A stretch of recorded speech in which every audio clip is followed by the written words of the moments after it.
We want to go to Akron now, where at least 5 were shot and chaos erupted as a group of around 100 teens gathered in a school parking lot.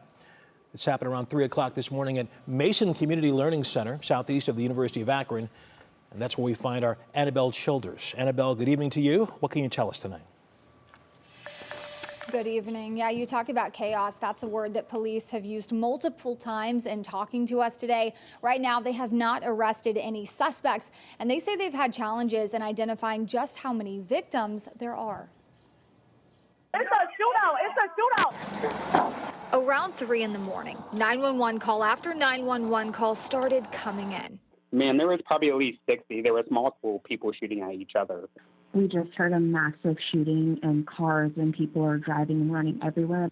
Akron police officers rushed to the parking lot of Mason Community Learning Center in Akron Elementary School and started piecing together what happened. There was a large group, maybe somewhere between 100 and 150 young people that had gathered in a parking lot, really were partying, drinking. When shots were fired, the parking lot transformed into chaos.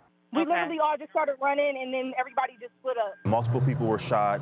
There are a large number of people that were struck by vehicles or run over. Anna lives right next to the parking lot. You heard the noise, and then you look out your window, and that's how you saw everything happen. She was one of the ones who called 911, terrified for her family's safety. Oh, yeah.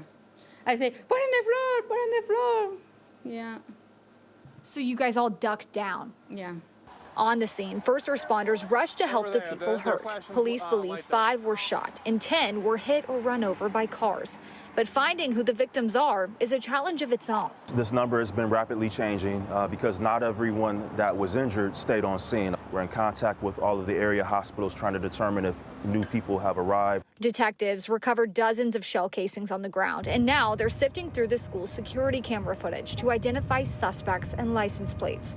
But as police handle the investigation, they're also asking for help from the community in preventing youth violence. But it's not just a police issue. This is going to take the entire community's involvement in order for us to be able to prevent things like this from happening again. Now, just in the last hour, we saw Mayor Shamus Malik here walking around and surveying this area, walking with people, asking questions. He did release a statement earlier this morning, which reads in part, "Thankfully, no one was killed in last night's incident, but there are too many times when lives have been lost due to senseless violence. My message to our teenagers is that no party is worth your life. You have so much to look forward to. Don't let one bad decision take away your future or someone else's." And we do have that full statement on our website. Russ. Okay, Annabelle Childers in Akron. Thank you.